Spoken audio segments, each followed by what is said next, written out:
What happens when you take one of the most over-engineered German luxury sedans ever built and park it next to the car that humiliated an entire industry? On one side, the Mercedes-Benz W140 S-Class, the tank, the dictator's choice, unveiled at Geneva in March 1991. This is the car Mercedes built when accountants were locked in a closet and engineers were given a blank check and told, make it perfect. We don't care what it costs. On the other side, the Lexus LS400. The assassin. The car that didn't exist before 1989. Toyota spent $1 billion in 6 years in secret, codenamed Project F1, to build a car with one objective: beat Mercedes at their own game, for half the price and never break down. Here's what most people forget. When the W140 launched in 1991, the Lexus LS400 had already been on sale for 2 years. The Germans were playing catch-up. They didn't know it yet, but the luxury car world had already changed forever. The W140 says, I am the pinnacle. I am the car you bow to. The LS400 says, I am the future, and I start on the first crank every single morning. Today, we settle this. Design, comfort, performance, reliability, and the one question that matters: if you had to spend your own money, which one parks in your garage? To understand this rivalry, you have to understand the moment Mercedes realized they were in trouble. 1989, Toyota launches the Lexus LS400 at the Detroit Auto Show. Starting price, $35,000. The equivalent Mercedes S-Class of the time, over $70,000. The automotive press was skeptical.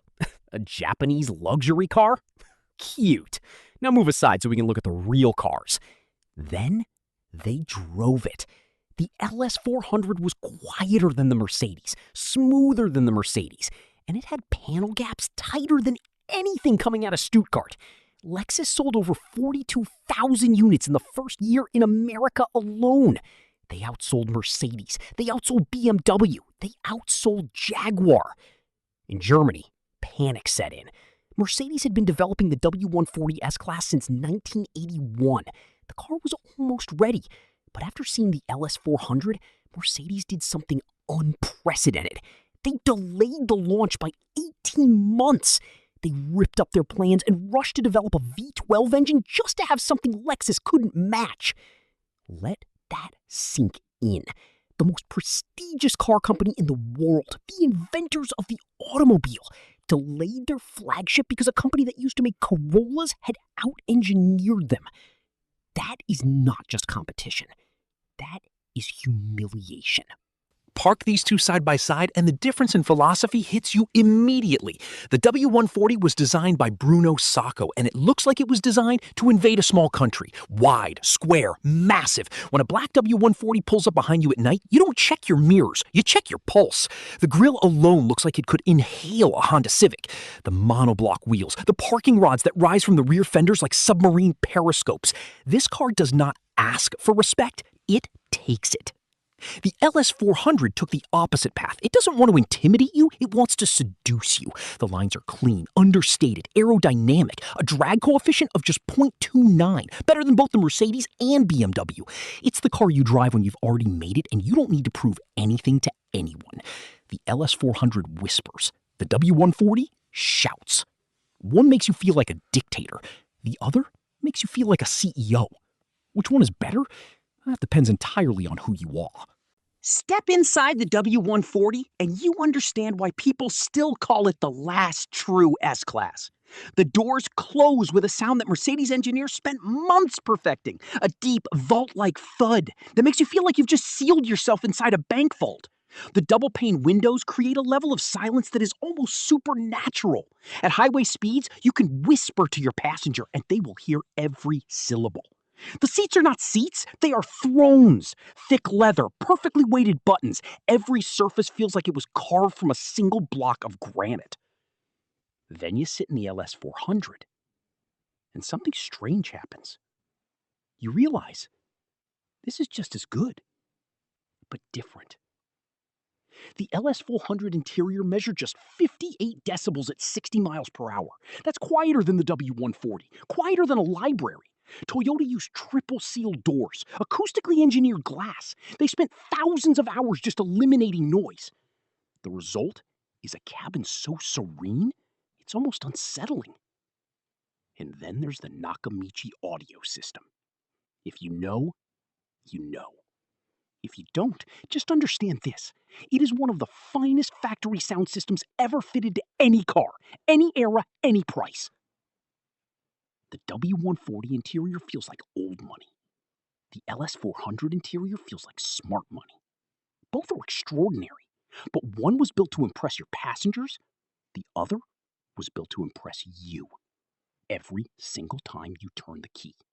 Under the hood, these two cars tell the same story in different languages. The W140 came with everything. Straight 6, V8, and the legend, the 6.0-liter V12 in the S600. 408 horsepower, enough torque to rotate the earth. When that V12 fires up, it doesn't start, it awakens. The sound is not loud, it's just present, like thunder in the distance. The LS400 came with exactly one engine, a 4.0-liter quad-cam V8, 250 horsepower. Toyota spent over $400 million developing this engine alone. 4 camshafts, 32 valves in 1989. That's Formula One architecture in a luxury sedan. Here's the truth. The Mercedes is faster on paper. The V12 S600 is a missile. But in the real world, the LS400 feels just as effortless. The throttle response is immediate. The transmission shifts so smoothly you don't feel it. You just notice the speedometer climbing. And that V8, it will do this for 300,000 miles without asking for anything except oil changes. The Mercedes engine bay is a work of art. The Lexus engine bay is a work of engineering. One makes you want to open the hood at Cars and Coffee. The other makes you forget where the hood release is, because you never need it. Both cars are packed with features that were decades ahead of their time. The W140 is famous for the parking rods, those little metal guides that rise from the rear corners when you reverse, helping you navigate a trunk the size of an aircraft carrier. Soft-closed doors, soft-closed trunk, heated rear seats, in some models even a refrigerated compartment. This was 1991. Most cars still had cassette players. But the LS400 had its own tricks. Toyota built over 450 prototypes during development, an almost insane number. The result was panel gaps so tight and consistent that in 2007, 18 years later, Toyota used those same measurements as the quality standard for assembling the Corolla. Let me repeat that. The benchmark for building a 2007 economy car was a luxury sedan from 1989. That is how far ahead the LS400 was. The Mercedes wins on theater. The Lexus wins on precision. One makes you smile when you show your friends. The other makes you smile every time you look at the odometer. This is where the conversation stops being subjective. The W140 is a masterpiece, but masterpieces require maintenance. Wiring harness degradation, climate control failures, hydraulic suspension leaks, vacuum leaks, electronic gremlins that require a priest and a German specialist. Budget at least $1,000 to $2,000 per year for a well-maintained example. If you buy a neglected one, multiply that number by your pain tolerance. The Lexus LS400 is in a different universe. It has held the top ranking in J.D. Power's Vehicle Dependability Survey for 15 consecutive years. 15! A 1996 LS400 owned by an automotive journalist surpassed 1 million miles on its original engine and transmission. Common problems? Aging suspension bushings, maybe a dashboard crack, timing belt every 90,000 miles. That's it. That's the list. The Mercedes asks for a relationship. The Lexus asks for gasoline. So what does all this history cost you in the real world? Let's start with the Mercedes. According to market data from Axio, an excellent condition W140 now commands around $30,000, a dramatic rise from the early 2000s when even well-maintained examples struggled to break $10,000. A rough project W140 can still be found for $5,000 to $8,000. A clean, well-sorted S500 will typically run you $12,000 to $20,000, and a low-mileage S600 V12 easily $30,000 or more. Hand-built AMG versions have crossed the six-figure mark at auction. Now, the Lexus, and this is where it gets interesting. The LS400 remains one of the greatest bargains in the used car world. Clean, well-maintained examples trade between $5,000 and $12,000. The median auction price for an LS400 in the UK since 2020 is just £9,830, roughly $12,000. Exceptional low-mileage cars rarely exceed $15,000. Salvage or project examples, they've sold for as little as $150 to $3,000 at insurance auctions. Here's the brutal truth. You can buy the best Lexus LS400 in the country for less than the cost of a used Toyota Camry, and you can buy a project LS400 for less than a flagship smartphone. The Mercedes asks for a commitment, financially and emotionally. The Lexus simply asks for gasoline. The market has spoken. The smart money is on the car that doesn't break. So we arrive at the only question that matters. If it's your money, which one gets the garage space? Buy the Mercedes W140 if you want the last great over-engineered German flagship.